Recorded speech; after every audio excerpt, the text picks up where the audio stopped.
Hello nerds and welcome to Into the Wild, your favourite wildlife and conservation podcast where we look at all things, well, wildlife and conservation. This is a podcast of curiosity where we know we don't have all the answers. Oh, that's my co-host Nadia, by the way. Hi. But it doesn't really matter because we're here to learn and crucially listen to those who are affected by and closest to the issues that we as conservationists tend to pick over from our comfy living rooms. So strap yourselves in, open up your luggles, grab a brew and join us as we geek out over nature, share our love for wildlife, rarely take ourselves seriously, all whilst learning. Oh, and we sometimes swear.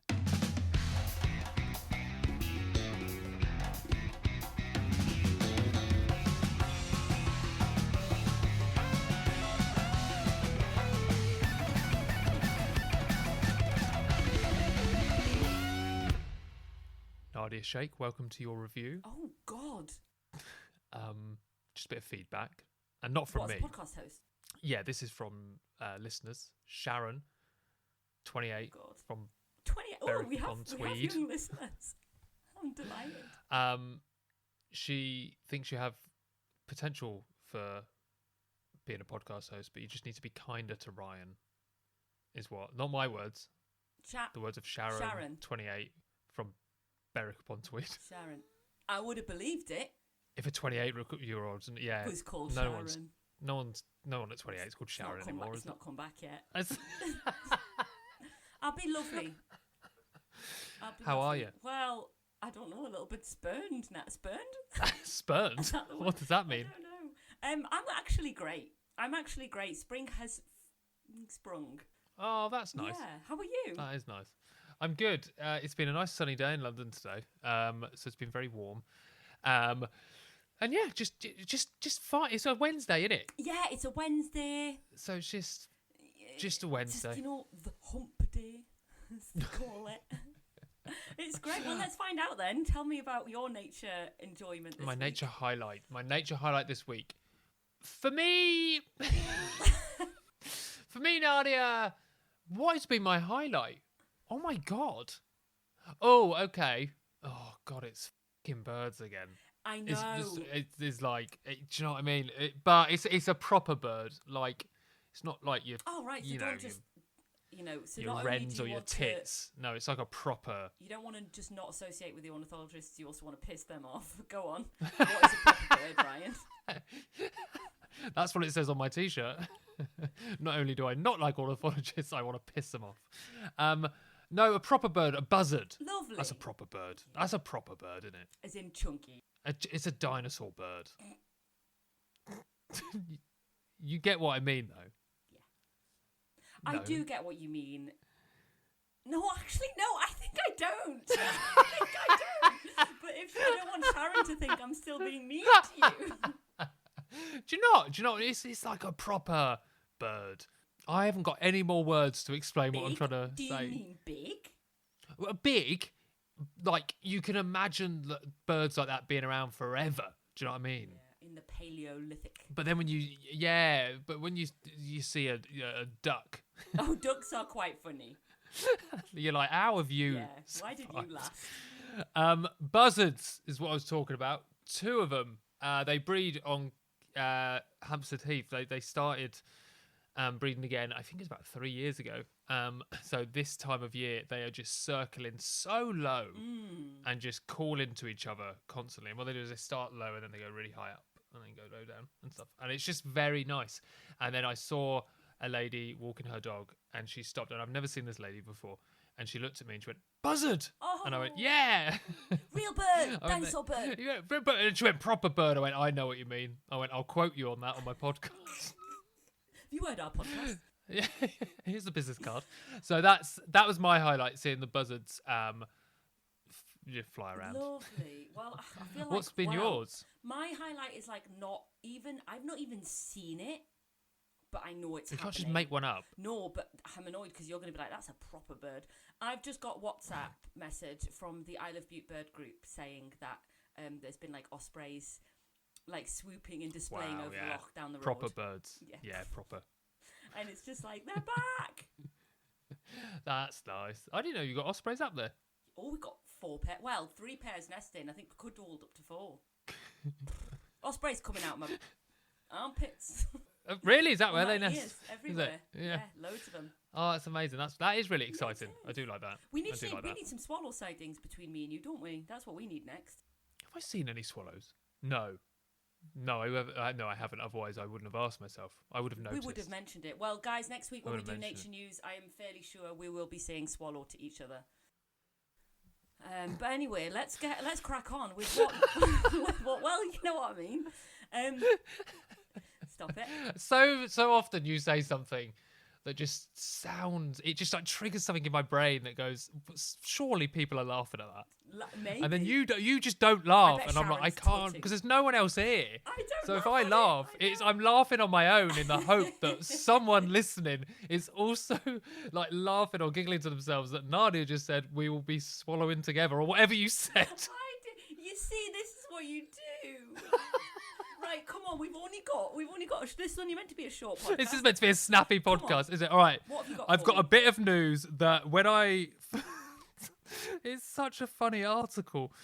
And this really made me laugh. And if we've got anyone listening from this region, I hope the reason why I'm laughing at it doesn't offend you.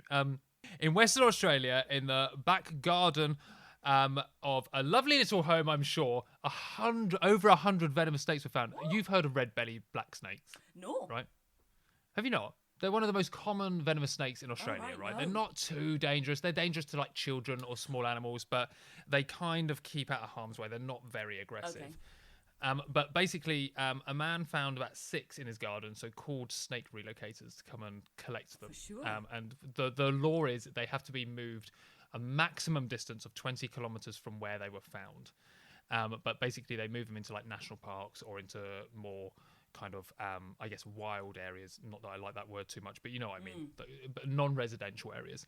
But as Dylan Cooper, a man from the snake relocation service, was there, he called his manager within 15 minutes and said, and I quote, "Mate, I'm going to be here a while. It's a pretty big pile. I'm already over 15 snakes." So it's... And his manager said, again, I quote, "I thought he was stitching me up because they do sit in clumps, but not this many." So basically, they found 15, and they started to they give birth to live young, and they just started giving birth whilst they were collecting until they got to 102 snakes. Oh, wow. Is there pictures of this? There was only 5 adults, and everyone was just in bewilderment of what was going on. I think it's now the record of how many have been found in one area. They do say the species is considered to be shy, and bites are uncommon, but the bites can cause swelling, nausea, and diarrhea. It's just, imagine finding that many snakes suddenly just appearing in your back garden. Australian accent of like, Mate, this is I'm going to be here a while. I'm going to be here a while. And it just got worse and worse over the time of, I say worse, like more, well, just a higher quantity of snakes, creating probably a bit of panic. But I just thought it was funny. And when I watched the news report and it came up on my Instagram feed and then I read the article, it was just, I was just giggling to myself because everyone was so chilled. Collective birth giving is probably a bit of behaviour that's maybe under-recorded or under-understood. Absolutely. But sometimes absolutely. But they've all been relocated, and the resident of the house said he was happy to hear that all the snakes have been taken to a national park. Great. Yeah. Oh. So that's my nice. first random bit of news. Okay. But God, what's I feel your like we are little getting snippet? less serious as the season goes on. I know. This is a bit of news that I've been umming and ahhing about bringing up on Nature News for a while because, like, you know, as always, my stories are tangentially about nature. But this is a story of a giant piece of ice, and I am obsessed with it. Oh my God! Just defrost your freezer. I could go on for 20 minutes about that as well. Since Lucy Lapwing moved out, the dead freezer has had to be defrosted. Probably a goldfinch in the back of there somewhere. But there is a giant piece of ice floating around the oceans, twice the size of London. Now, I think you will not be able to visualise this. Google this ice. It's called A23A, which... By the way, can I just Weirdest call to action we've ever said on the podcast. You must look at this giant piece Google of ice. this piece The of picture ice. is taken from space. It's not as if it's like... Anyway, so this piece of ice, A23A, which, by the way, has not got a better, funnier name, like...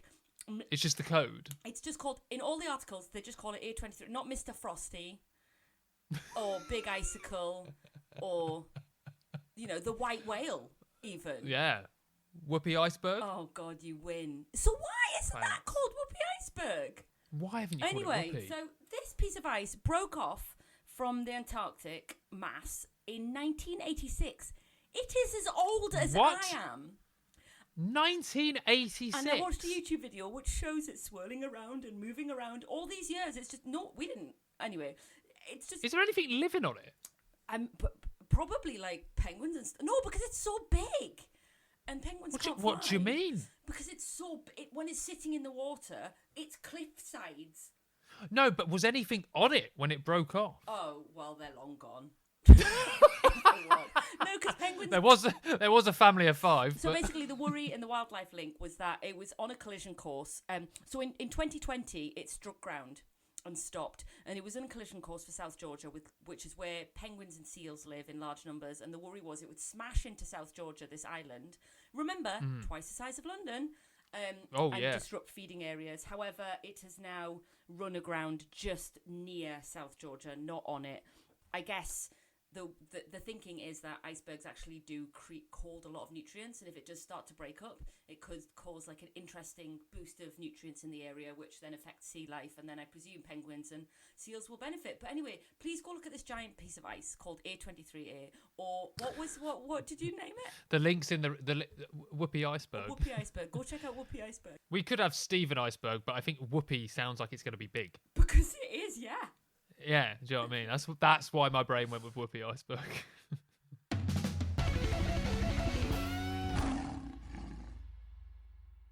Hey nerds, sorry to interrupt the show, it's Ryan here. I just wanted to pop on to tell you something quick. We always want Into the Wild to be a free and accessible show, but it does cost to run this thing. So if you ever have any spare pennies or pounds and you want to chuck it towards your favourite nature, wildlife and conservation podcast, then you can do so by going to www.ko-fi.com/intothewildpod. The link is in the write-up of this episode. Anything you're able to give goes straight back into the shows we produce. Anyway, I'll shut up now. Back onto nature news. Anyway, snakes and ice. Please tell me there's something more serious in our... Well, okay, yeah, there is. So the government have, our lovely UK government, have committed to reduce the use of pesticides on UK farms by 10% by 2030 to protect bees. And then there's a lovely picture of a bee flying around some gorse flowers. So the use of pesticides on farms is going to be reduced by about 10%. I will say at this point, the EU are planning to reduce hazardous pesticides by 50% by 2030. So good job we're not in that. This plan for the UK has been delayed since 2018, but now it's been pushed through to actually... It's actually the first time in UK government that we've committed to reducing pesticides and stuff. So there are bans on like... I think, what's the one called? Is it neon something? Yeah, that's the one. Yeah, that's kind of banned. And there are like kind of laws where you can put in, you can apply for like emergency use. I think January this year was the first time that's been denied. Like the government actually said, no, that can't happen. I remember actually reading an article a couple of years ago about they were, banned under the EU certain types, but actually there's a small print kind of bit of legislation on sugar beets and stuff. Yeah, it's been a bad year, so we need to do it. And then presumably Natural England or Environment Agency say yes, go on. Then we'll exactly that. But I think the first license or the first application this year was denied and said absolutely no. So it's a good bit of news because obviously we are reducing the pesticides, and campaigners have said it's a good step forward. There is a bit of upset that hasn't looked at kind of urban parks and urban spaces. This is just on farmland. So, there's so many green spaces. I upsettingly saw someone from Haringey Council, where I am around here, spraying on our streets the other day. So I'm going to be emailing them and asking them about that because I've never seen it happen around here before. So there was a bit of upset there, and there's also people saying it's a shame it's not a higher percentage, but it's a good step forward. And as much as I agree with that, I still don't think it's good enough. like We can I be don't in know. both camps, right? Yeah, We can say that we don't think progress is great, but slow progress is also not great. It's Things boring. Can be more than one It's thing. just come on. Like, if you've made the decision for 10, why not 30? Like, what was the decision for? Do you know what I mean? I just don't understand this. Show us your workings. Yeah, well, in a way, Show us your yeah. workings then. Show me the impact. 10 versus 30 of the reason why you didn't go for 30 or 40 or 50. Just hate I hate the word pesticide. Yes, it's just. I think we've said this on the show a number of times. The government every day sit there and daily decide not to make change. Right? They have the power to put in bold choices every day. They could ban pesticides completely, and I'm sure there's going to be a lot of farms and a lot of people angered by that. But at least show me the plan that says we're doing 10% this year to work towards another 30% by 2030. And then, at least show me that by 2035, we could be completely gone by pesticides instead of just one-time 10%. It just doesn't feel enough. And that kind of stuff pisses me off. But it is also, like we said last week about looking at articles carefully and actually looking at the positives in them, it is good that these steps are being put forward. But also show me the complementary policies that show that farmers are starting to get the support that they need so they can start having like a sustainable way of having food security here in the UK where we don't have to rely on pesticides and herbicides to grow things. Like, where is the auxiliary policies around that? Maybe one for a deep dive in at some point in the future. It's like, if a farmer's saying we can't produce food this year unless we use them, how factually correct is that? And what is the alternative? How do we support farmers do what they need to do then? Well, interestingly, you say that because in the Guardian article that I read this in, it also said the UK government will be unveiling a new pesticide load indicator to monitor progress towards this target and encouraging integrated pest management, which is a way to reduce pests on farmland without using pesticides. So this can include things like sowing plants that are more attractive to certain pests next to crops to divert their attention away, or using carnivorous beetles or other predators to keep down pest numbers. So there are plans and encouragements going on, and I thought really interestingly when it said like diverting attention away. My nan used to do this in her garden when I was a kid. She used to dump like veg waste in a pile in the garden, so all the slugs and snails went over there and stuff, and left her kind of plants alone. And I was like, it's not difficult stuff.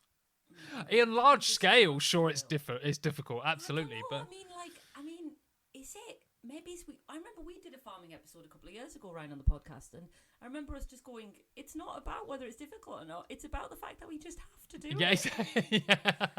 Yeah, and it has started to change. Yeah. Transitioning from up the planet to get easy, cheap, fast food is going to be difficult because we're used to the easy road. I also think we need to stop talking about this in respect to the pollinators, and that sounds really weird, but what I mean is it's not just to help bees. It's not just to help pollinators. Sure. This is to save ourselves. Completely. Yeah, so we need to start calling it what it is and going, the use of pesticides dropped by 10% to save human beings. Yeah, I think the narrative, because climate change used to always be about polar bears. Yeah. And now it's just like... It's not about that anymore. In fact, I don't even think we're cute. focusing on polar bears or wildlife. We're saying, how do we keep people alive? Yeah. Do you know what I mean? and So I think we need to start calling it a bit what it is. Anyway, what do you have this week?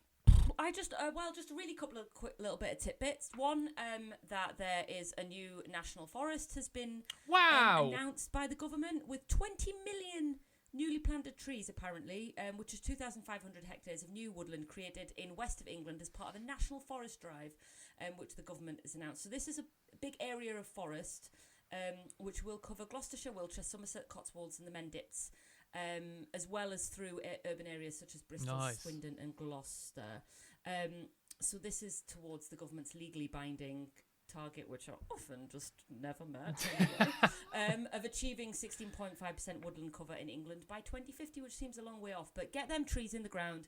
Let's start having more trees. Massively support this. For all of its failures and things that it's probably not doing, I'm interested to see access rights in these forests as well, because it'd be good for kids to get out building dens in them as well. But yeah, do you know what? When it comes to 20 million trees, I'm for it. So that's a yay. A yay. If you live in the southwest. And the other little tidbit to leave listeners with as a thing to do, which I've never done before, but I did for the first time. I wanted to, before coming on to record today, I wanted to just check the progress of spring, because I'm up in Scotland, right? So it takes longer to get here. So if you're down south, you might just be like, yeah, okay, it's here. Yeah. So we're on about it. And cuckoos are a really good indication of spring arriving because they're cuckoos.